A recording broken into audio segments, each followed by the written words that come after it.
예, 우리가 지금 주일날 누가복음 말씀을 나누고 있어요. 그 주일날 우리가 지금 어떻게 지금 말씀을 나누고 있는지 조금 이해하면 훨씬 이해하기가 쉽습니다.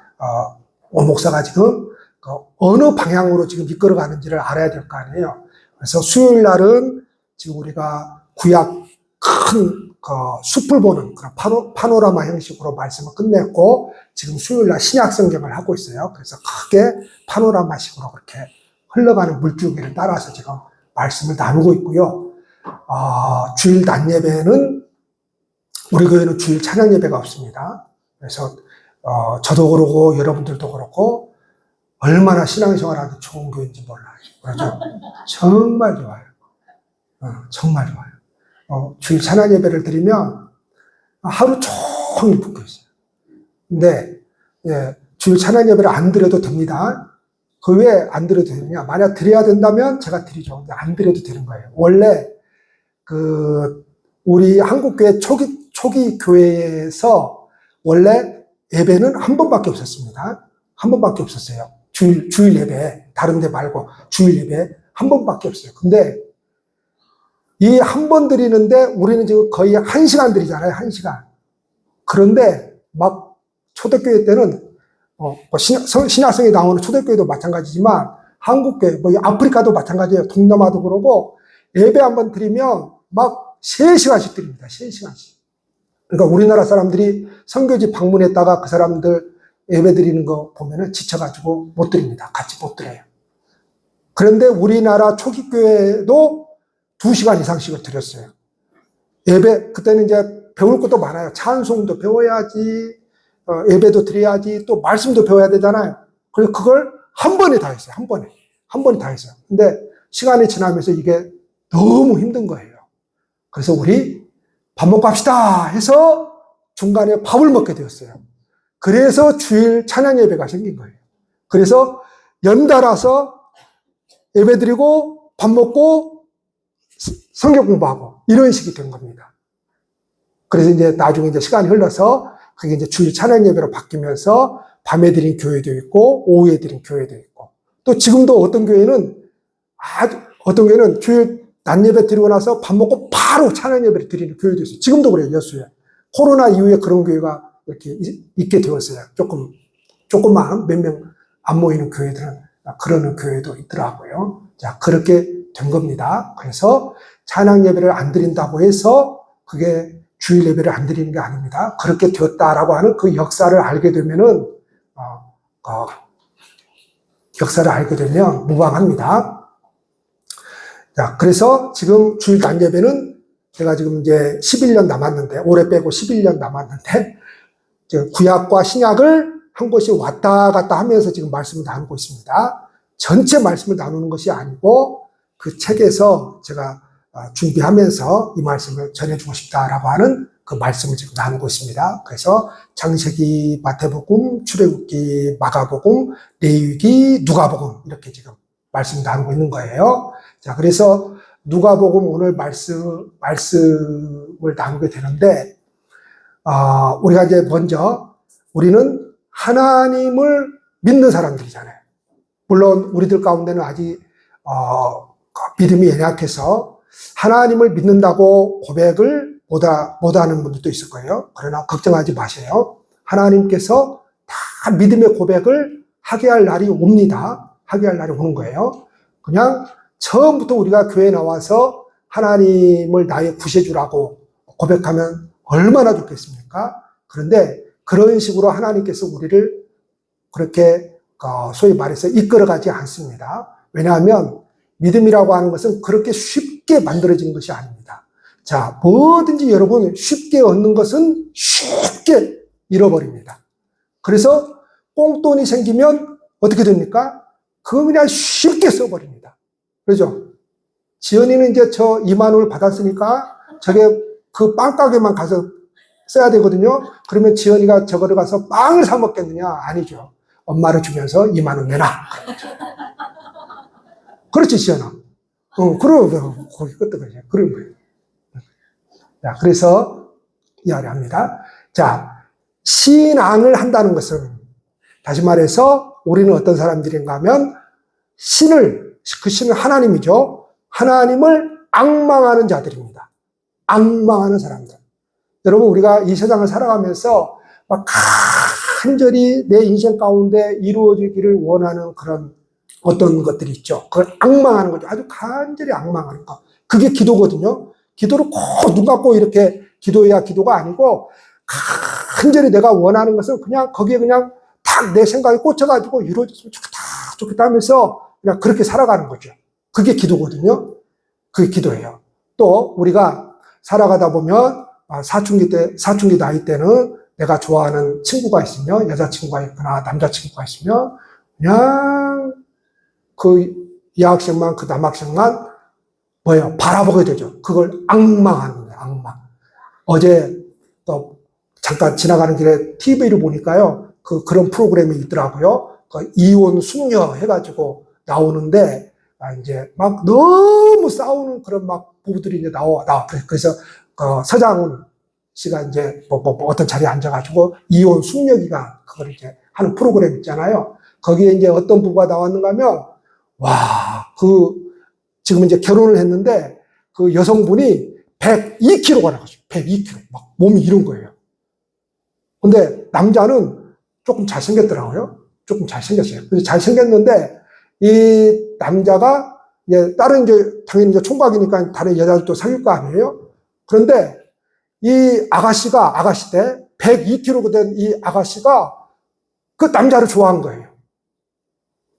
이 남자를. 그런데 보니까 항상 이 남자는 여자가 있는 거예요, 옆에. 근데 이 여자도 대단하죠. 근데 몇 달 몇 달 동안 이제 헤어지고 이 남자한테 여자가 없는 거야. 그래가지고 이 아가씨가 고백을 했다는 거예요. 이 아가씨가. 내가 당신 좋아한다. 그러니까 이 남자가 자기는 이렇게 멋있는데 어디서 감히 너 같은 것이 나를 좋아할 수 있냐.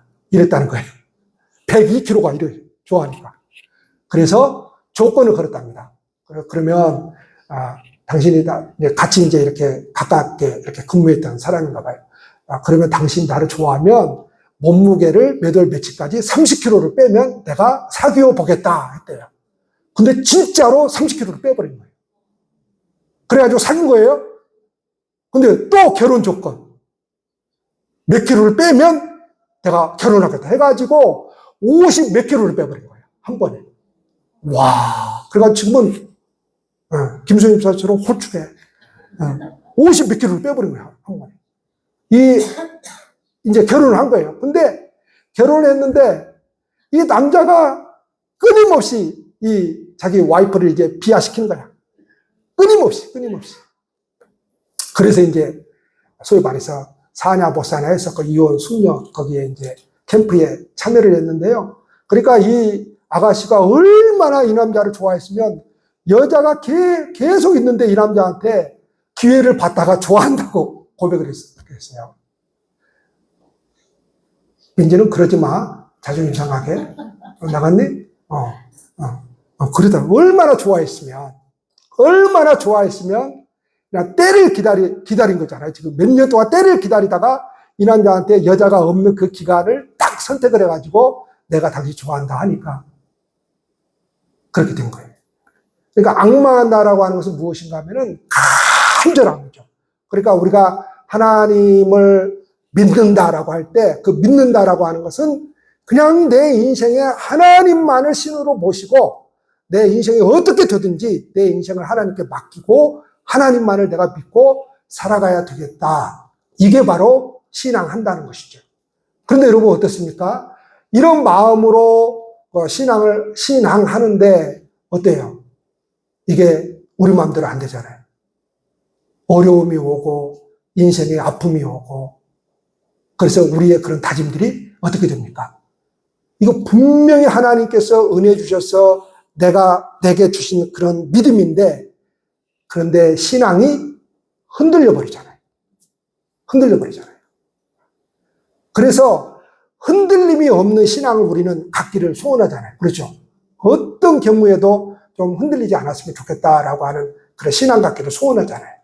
그 흔들림이 없는 신앙이라고 하는 것은 매일매일 하나님과의 깊은 만남과 교제, 즉 관계를 통해서 형성되어지는 겁니다.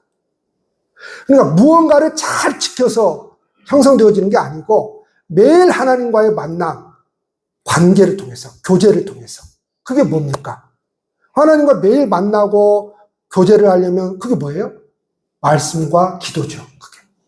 그게 말씀과 기도죠. 그 말씀을 매일의 삶 가운데서 등한시하고, 그러니까 말씀을 듣거나 읽어야 돼요. 기도하지 않는다면 그 하나님과의 관계가 소원해지고 그 말씀과 기도가 약할수록 우리는 흔들려 버리죠. 뭐 때문에 흔들려 버리는 겁니까? 내 인생의 괴로운 일들 때문에 하나님에 대한 신뢰가 흔들려 버리죠. 그래서 흔들림이 없는 신앙이라고 하는 것은 아주 굉장히 우리가 강도 높은 성경 공부를 하고 또는 아주 지적인 뭔가를 가지고 있어야만 흔들리지 않는다고 생각을 하면 안 됩니다. 우리가 아주 예배를 충실히 드려야 돼요. 충실히 드려야 돼요. 그런데 빠지지 않으면 되겠지. 그것 가지고 안 됩니다. 견고한 신앙은 그래서 매일매일 그렇게. 여러분, 자식과 부모의 관계가 그러잖아요. 그렇죠? 매일매일 봐도 매일매일 쪽쪽 빨아도 이쁜 게 자식이잖아요. 그러죠? 그런다니까요. 왜요? 부모는 그 자식이 전부 다니까. 사랑하니까. 그렇게 매일매일 쪽쪽 빨아도 이뻐. 제가 우리 성훈이하고 하루에 뽀뽀를 몇 번이나 하고 살 것 같습니까? 네. 아침에 일어나면 한 번, 학교 갈 때도 한 번, 학교 갔다 오면 한 번, 잠자기 전에도 안마해주고 한 번, 몇 번씩 합니다. 너무 이쁘니까. 그런 겁니다. 그래서 견고한 신앙은 어떤 규칙을 잘 지키고 뭘 지키고 이래서 견고한 신앙이 되어지는 게 아닙니다. 그게 아니고 매일의 삶 속에서 기도하고 그 말씀으로 우리 자신을 비춰볼 때 우리 자신이 뭘로 나타납니까? 오늘 이훈희 권사님 기도했던 것처럼 죄인으로 드러날 수밖에 없는 거죠. 그냥 내 더러움만 드러나는 거예요. 내 더러움만 드러나는 거예요. 그래서 자성하게 되는 거죠. 자성하고 돌아보게 되는 거죠. 그러면서 견고한 신앙이 형성되어집니다. 그래서 그 과정 가운데서 눈에 보이지 않지만 날마다 우리가 가지고 있는 그 신앙이라고 하는 것이 자라나게 됩니다. 예수님의 제자들이 가르침을 이해 못해도 예수님께서 성령께서 생각나게 하실 거야 라고 그냥 지나갑니다. 이게 굉장히 신기해요. 여러분, 사도 바울이 그 전도여행을 하면서 그냥 교회를 어떻게 세웁니까? 그냥 마치 떠돌이처럼 이렇게 사역을 하잖아요. 어떤 지역에 가면 그냥 두세 달 있어요. 서너 달 있어요. 제일 오래 있던 교회가 어떤 교회죠? 에베소 교회입니다. 에베소 교회. 그래도 3년을 못 있었어요. 고작 2년 있었거든요. 그래서 나중에 막 헤어질 때 그 에베소 장로님들하고 막 부둥켜 하고 얼마나 눈물을 흘립니까? 근데 대부분은 그냥 서너 달씩 있으면서 그냥 교회 세우고 떠나버리고 이러거든요. 그러면 우리가 생각할 때에 교회를 세우고 몇 명 교인이 얻어지면 떠나버리는데 저 사람들이 어떻게 믿음을 지키고 어떻게 언제 믿음이 자라나서 안정된 교회를 만들고 자기들의 신앙도 견고한 신앙을 만들 수 있을까 걱정되잖아요. 근데 신기한 겁니다. 그래서 교회는 누가 하는 거예요? 하나님께서 하십니다. 성령께서 하십니다. 성령께서. 물론 그러다 보니까 아픔이 있죠. 말씀의 질서가 없으니까, 말씀의 깊이가 없으니까 사도 바울의 썼던 그 13권의 내용은 전부 다 무슨 내용입니까? 자기가 세웠던 교회들의 문제를 다루는 책이거든요. 그래서 신약성경은 그렇게 문제가 많은 거예요. 왜 그렇게 문제가 많으냐? 인간이 모인 자리가 죄인이 모인 자리이기 때문에 문제가 많을 수밖에 없는 것이죠. 그리고 그 문제 많은 교회, 문제 많은 그런 교인들을 하나님의 말씀으로 양육해서 건강한 교회, 건강한 신앙의 사람들을 만들기 위해서 썼던 것이 신약 성경이거든요. 그러니까 그 내용들을 들여다보면 전부 다 뭐예요? 네, 교회의 문제를 다루는 그런 문제들입니다. 그렇게 교회가 문제가 많은 거예요. 그러니까 교회는 문제가 있는 곳이다 이렇게 생각을 해야 돼요. 왜냐? 죄인들이 모여있는 곳이기 때문에. 그런데 그게 교회가 되더라고 하는 거예요. 그래서 예수님께서도 성령께서 생각나게 하실 거야 이렇게 이야기하고 그냥 지나갑니다. 그걸 막 지금 이해를 못하는데 지금 막 이해를 시키고 이러지 않습니다, 여러분. 여러분 설교 한 번 하는데 모든 사람들에게 그 말씀이 그냥 뇌리에 바뀌고 마음에 바뀌어서 무슨 역사가 일어납니까? 그냥 지나가는 거죠. 선포하고 마치 콩나물에 물 주듯이. 근데 언젠가 내 믿음이 확 자라나가지고 있는 거예요. 바로 그거예요. 자, 예수님은 그래서 신앙을 지식으로만 이렇게 가르치지 않았어요. 뭐예요? 그냥 사역을 끝나면 그냥 항상 산에 들어가가지고 뭘 하셨습니까? 기도를 하신 겁니다. 그래서 제자들이 깨닫지는 못해요. 왜 저렇게 예수님은 저렇게 사역이 끝나면 산에 가셔서 기도하시는지. 근데 언제 다 깨닫습니까? 네, 오순절 성령의 경험을 통해서 이전에 행했던 예수님의 말씀과 예수님의 행동들을 다 이제 깨닫게 되는 거죠. 그래서 사역을 하기 위해서는 반드시 기도가 필요하구나. 이걸 깨닫게 됩니다. 이걸 깨닫게 돼요. 가장 우리가 신앙생활 하면서 힘들기도 하고 어려운 일이에요. 근데 가장 중요한 것이 뭔가 하면 기도입니다. 기도. 기도하지 않고 뭔가를 하잖아요. 자기를 나타낼 뿐입니다. 기도하지 않고 뭔가를 하잖아요. 그것처럼 힘든 게 없어요. 이스라엘에서 그래서 제일 아주 악한 욕이 뭔가 하면 은혜 받지 말고 평생 하나님 믿어라 이 소리를 합니다. 여러분 은혜 받지 못하고 평생 하나님 믿는 것이 얼마나 힘이 들어요. 마치 강제로 그냥 콕 뚫어가지고 질질 끌고 가는 것처럼 그렇게 여러분 교회를 다닌다고. 그것도 매주마다 그런 식으로 교회로 온다고 생각을 해보셔요. 얼마나 힘이 들겠어요. 그래도 은혜를 경험해 본 그런 경험이 있어야 기쁜 날도 있고, 그래서 그 성령의 은혜로 신앙생활을 하는 거죠. 그래서 그걸 그냥 보여주신 거예요. 그냥 보여주시고 언젠가는 깨달을 날이 있거든요. 언젠가는. 제가 우리 교회 제가 이걸 몇 년 동안 참았는데 올 가을부터 다시 제자훈련 들어가면 그때 이야기하려고 했는데 제가 이야기를 할게요. 사도신경이 너무 빨라. 그래서 제가 사도신경 할 때 천천히 합니까? 빨리 합니까? 천천히 합니다. 나한테 맞추라 이 말이에요. 나한테 맞추라 이거예요. 목사한테 맞추라 이 말이에요. 여기 천천히 해라 이 말이에요. 막 달려가지 말고. 왜 달려가지 말아야 되느냐? 그러한 것들 할 때. 그러면 그 사도신경도 그렇고 모든 것이 신앙의 내용이 그냥 입에서만 가볍게 그냥 지나가 버립니다. 그래서 신앙 고백을 할 때 여러분 어떻게 해야 돼요? 눌러서 해야 돼요. 눌러서 어떻게 해요? 사도신경 할 때 눌러서 천천히 눌러서 나는 전능하신 아버지 하나님 천지의 창조주를 믿습니다. 그러니까 뭔가 생각을 하면서 눌러서 읽어야 돼요. 눌러서 읽어야 돼요. 근데 아무 생각 없이 그냥 나는 전능하신 아버지 하나님 천지의 창조주를 믿습니다. 그러면 이것이 나에게 남는 것이 아무것도 없어요. 그래서 천천히 눌러서 하라는 눌러서. 제가 이걸 몇 년 참았어요. 올 가을이 제자훈련 들어가면 이야기를 또 한번 할 건데, 그래서 눌러서 천천히. 그걸 보여주는 거예요. 그러니까 보여주는 거예요. 말로 한다고 해서 다 되는 것은 아니기 때문에 그걸 보여주는 거예요. 자, 그리고 예수님께서 세리와 죄인들과 함께 식사를 하잖아요. 그때 당시 모르는 거예요. 왜냐? 세리와 죄인들과 식사를 한다라고 하는 것은 유대교 율법에 어긋나는 것이거든요. 그러니까 그렇게 말이 많았던 거예요.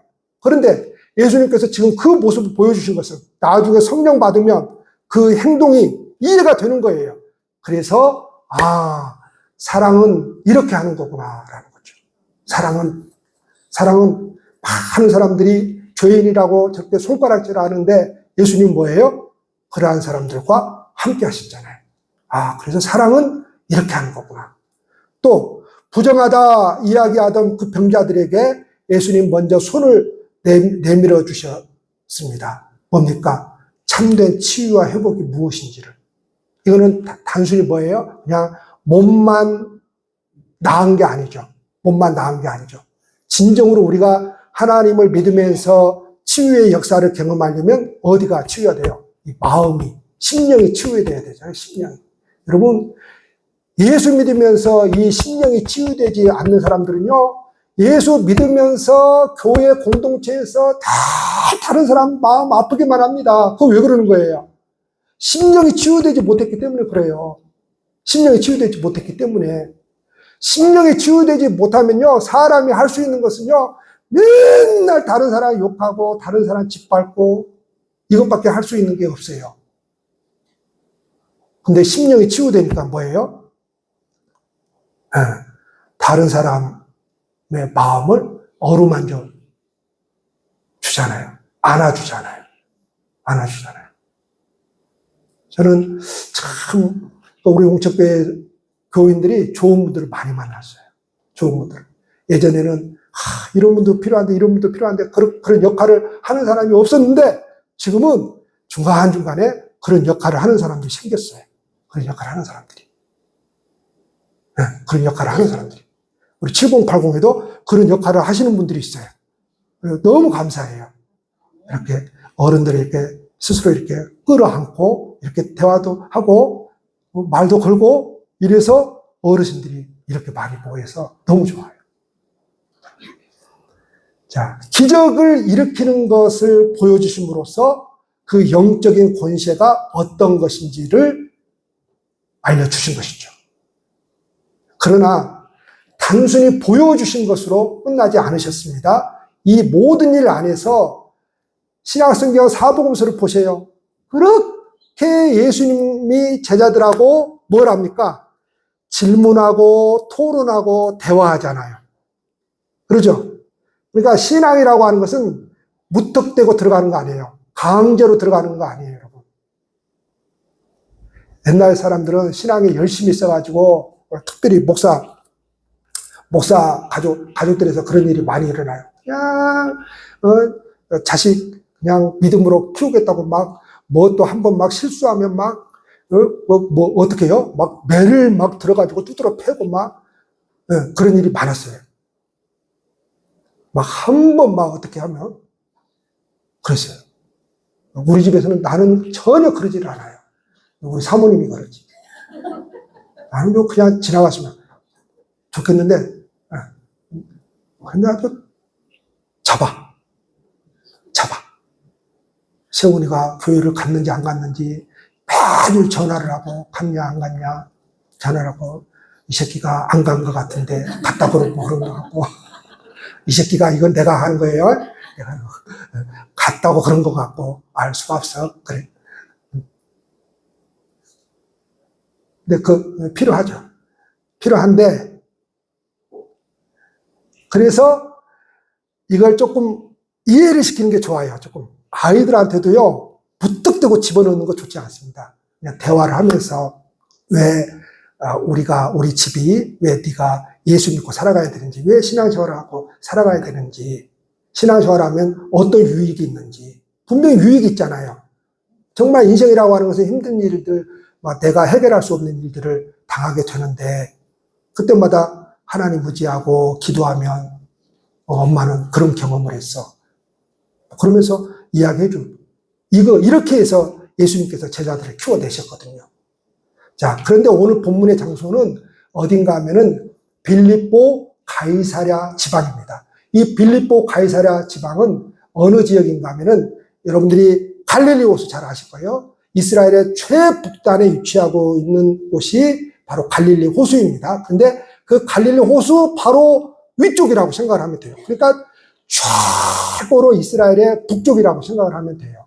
그런데 이곳이 원래는 도시가 아니었어요. 그런데 분봉왕 헤롯 빌립, 분봉왕이라고 하는 것은 그때 당시에 이스라엘 땅을 이렇게 쪼개서 나누어서 이렇게 바뀌었어요. 그래서 분봉왕이라고 하는 거예요. 한 명이 다스리지 않았어요. 그래서 분봉왕 빌립이 그 지역을 다스렸는데, 이 분봉왕 빌립이 헤롯 빌립이에요. 빌립이 로마의 황제한테 잘 보이게 하기 위해서 거기다가 도시를 건설하고 거기다가 많은 우상 숭배를 할 수 있는, 그리고 판신은 어떤 신인가 하면은 위에는 인간인데, 우상이죠. 위에는 인간인데 밑에는 염소예요. 염소.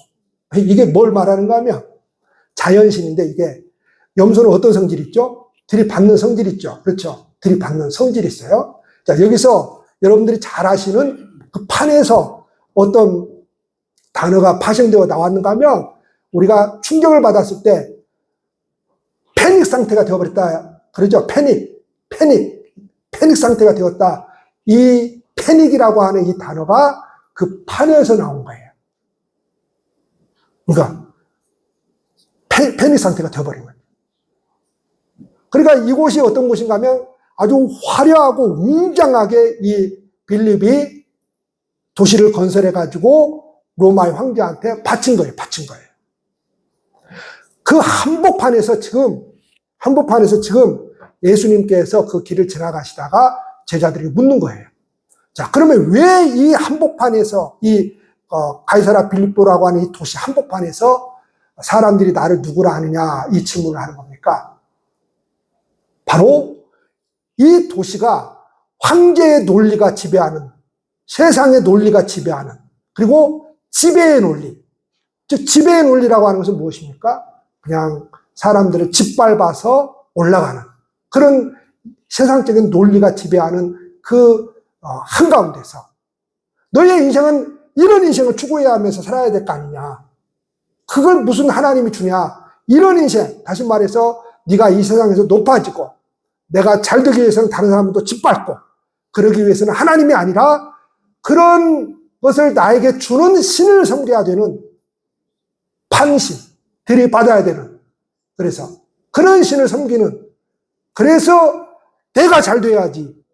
그 한복판에서 예수님이 의미를 가지고 지금 제자들에게 질문을 한 겁니다. 사람들이 나를 누구로 하되? 그러니까 어떤 사람들이 엘리야라고 합니다. 어떤 사람은 엘리사라고 합니다. 뭐 그러는데 여기서 베드로가 아주 유명한 신앙 고백을 하죠. 주는 그리스도이십니다. 하나님의 그리스도이십니다. 이렇게 고백을 합니다. 이거는 우리가 많이 들어서 그냥 감동이 없지만 여러분 이런 거 같아요. 제가 또 언젠가 이야기했듯이 저희 사돈네가 우리 형님이 결혼했다고 우리 옆집이었는데 사돈 어른이 작두 타는 무당이었다 그랬죠. 근데 이 집안이 시골에서 꽤 잘 나왔어요. 막 소도 막 엄청 키우고 딸기 농사도 엄청 하고. 근데 망해버렸어요.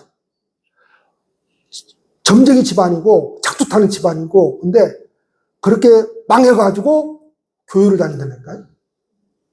그 점쟁이가 교회 다니다가 몇 년 전에 죽었어요. 근데 그 아들이, 제가 형이라고 하는데 우리 3년 선배거든요. 그 아들이 지금 교회 다니는 그 교회에서 장로가 된답니다. 점쟁이 아들이 장로가 된다는 거예요. 여러분 주위에도 깜짝 놀랄 일이죠. 어떻게 저 사람이, 우리 김정혜 권사님 간증 지난번에 수련회 갔다 오면서 가면서 듣는데요. 얼마나 우리 권사님이 열심히 그때 전도를 했는지 막 집안 사람들이 다 예수를 믿고 그런 감격이죠.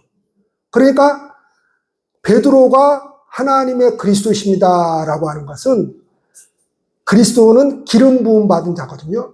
기름 부음 받은 자라고 하는 뜻은 기름 부음을 누구에게만 하느냐? 세 가지 직분에게 하죠. 구약시대 때 왕, 제사장, 선지자에게 기름을 붓거든요. 머리에다가 기름을 부어서 의식을 행하는 거예요. 이게 이제 종이 되었다라고 하는 것이죠. 그게 안수고, 그러죠? 그게 안수고. 그러니까 예수께서 누구냐라고 할 때에 하나님의 기름 부음 받은 자, 즉 그리스도다 이 말이죠. 그리스도. 즉 구원자가 됩니다. 근데 그 구원자가 어떤 구원자입니까? 유대인들이 그토록 몇천 년 동안 구약시대 때부터 기다리던 그 메시아가 당신입니다. 이 고백을 지금 이 베드로가 하고 있는 것이죠. 자, 이 신앙 고백을 이끌어내기 위해서 지금 예수님께서 이 질문을 한 겁니다. 그리고 여기서 중요한 걸 가르쳐요. 만약에 예수님을 따르는 것이, 오늘 우리도 마찬가지인데, 예수님을 따르는 것이 그 예수님의 제자 가운데 야고보와 요한처럼 이 세상에서 한 자리를 차지하는 것이라면, 다시 말해서 이 말을 바꾸면 예수님을 믿는 것이, 예수님을 따르는 것이 이 세상에서 내가 살아가면서 내가 원하는 것들을 얻고자 하는 그런 신앙이라고 한다면, 그런 종교라고 한다면, 수단과 방법을 가리지 않고 내가 원하는 것을 위해서 잘못된 어떤 행동들을 할 겁니다. 자, 그런데 하나님의 그리스도라 예수님을 그렇게 생각한다면, 메시아라고 생각한다면, 우리의 구원자라고 그렇게 생각한다면, 우리는 예수님의 제자답게 우리의 삶을 십자가를 그리며 살아가게 될 것입니다. 베드로의 이 신앙 고백을 들은 예수님께서 드디어 뭘 말씀하세요? 십자가를 말합니다. 다시 말해서 신앙 고백이 안 된 사람에게 십자가는 아무런 의미가 없습니다. 정상적인 아주 제대로 된 신앙 고백이 안 된 사람에게 아무리 십자가를 이야기해봐야 안 되는 겁니다. 신앙 고백이 된 사람에게 십자가를 이야기해야지, 그걸 감당하지, 신앙 고백이 안 된 사람에게 아무리 십자가를 이야기해도 안 들어옵니다. 가슴속에. 이 신앙 고백이 듣고 나서야 비로소 예수님께서 지금까지 그렇게 말씀하고자 했던 것을 이야기하는 거예요. 뭘 이야기하는 겁니까? 인자가 많은 고난을 받고, 첫째로 뭐예요? 네, 고난을 받는다.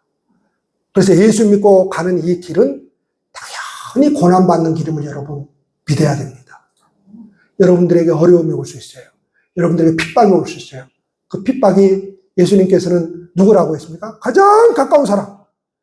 그렇게 친했던 친구가 함께 사는 한 집안의 남편이고 시어머니고 며느리가 그런다잖아요.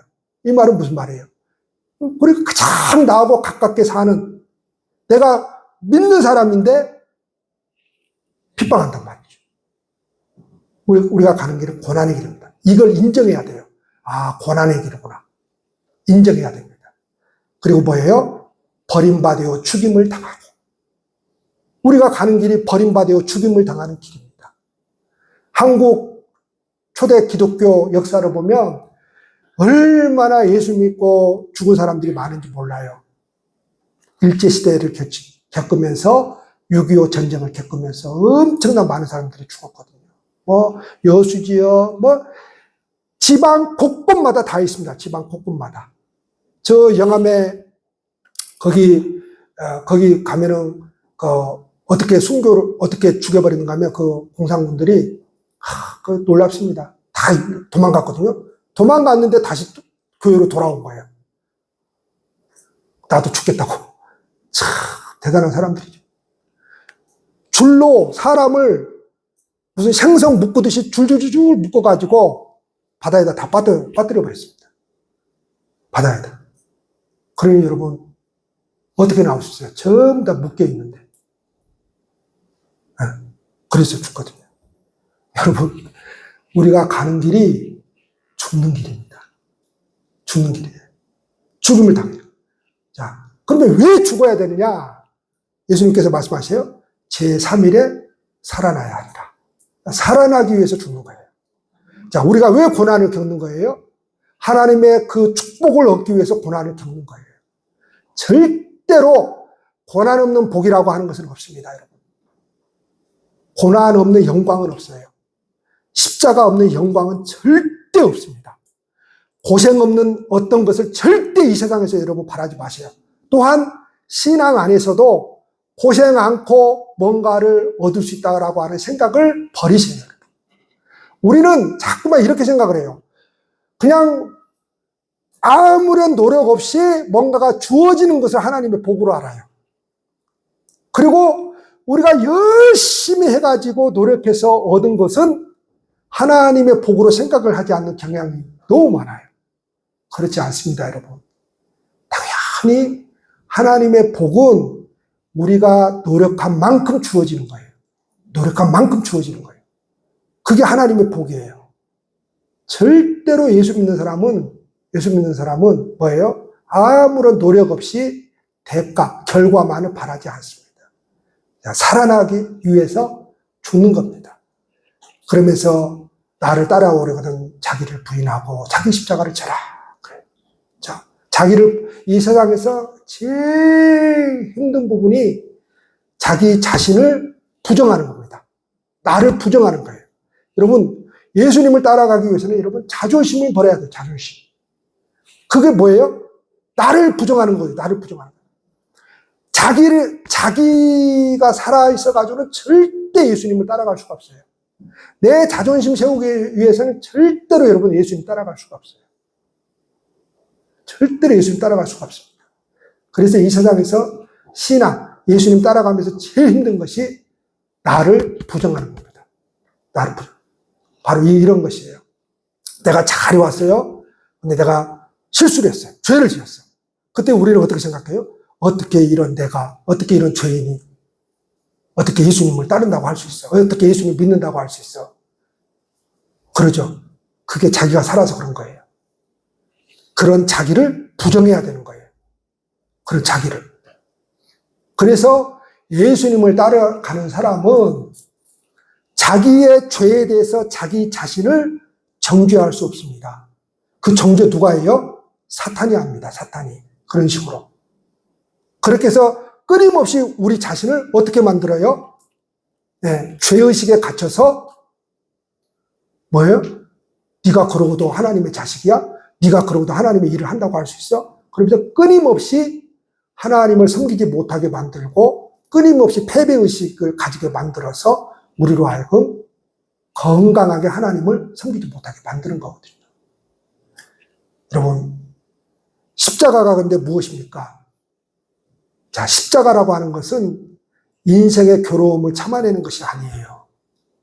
그런 게 아닙니다. 그런 게 아니에요. 누가 나를 힘들게 하는데 그거 참아내는 게 십자가 지는 게 아니에요. 네. 십자가는 타자를 위해서 나를 희생하는 겁니다. 타자를 위해서, 다른 사람을 위해서 나를 희생하는 겁니다. 나를 희생해서 다른 사람이 사는 겁니다. 이게 성경에서 말하는 자기 십자가예요. 그리고 예수님은 뭐라 그래요? 목숨을 버리는 것이다. 그래서 죽고자 하면 사는 것이고 살고자 하면 죽는 것입니다.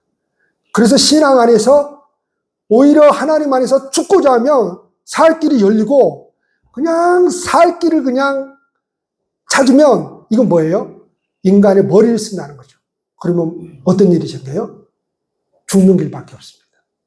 오히려 그냥 신앙으로 예수 때문에 죽는 길을 선택하면 사는 길이 열립니다. 부활의 길이 열려요. 여러분, 그래서 이 한 주간 십자가는 자기 괴로움이 아니라 나를 부정하는 것이고 나를 포기해야 되는 것이구나 라는 것을 기억하시면서 예수님의 십자가를 바라보시는 저와 여러분들 되시기를 축복합니다.